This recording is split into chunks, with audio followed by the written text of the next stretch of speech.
שלום. שמך? אורה מור-יוסף. יכולה להגיד לי מה את עושה פה?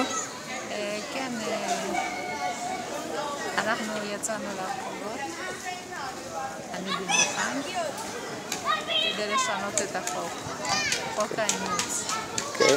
אני רוצה שיתנו עדיפות לאימוץ במשפחה לפני שנותנים ילד שמועמד לאימוץ, ושיתנו אותו לאימוץ לגברים, שיתנו אותו קודם כל למשפחה.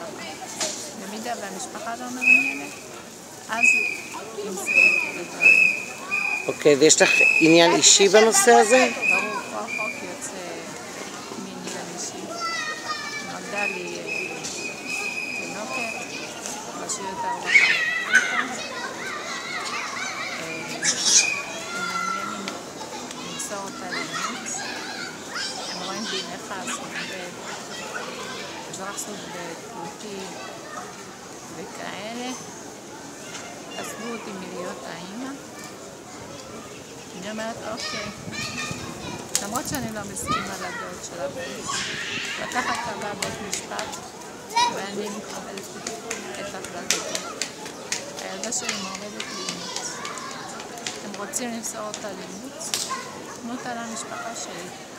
יש לי משפחה נפלאה, נהדרת. אנשים מקסימים, כמו כולם.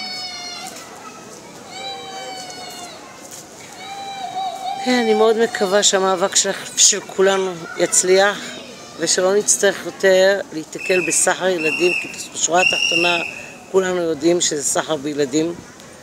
בעזרת השם, בת כמה הילדה שלך כבר? יש לזה חיסיון. מה? יש לזה חיסיון? גיל? כן, על הרבה פרטים יש חיסיון. בפרשה שלי. כן, דלתיים סגורות, החושך מתאים לשחיתות, אנחנו יודעים את זה. אני מאחלת לך בהצלחה, אורה. תודה שבאת. כן.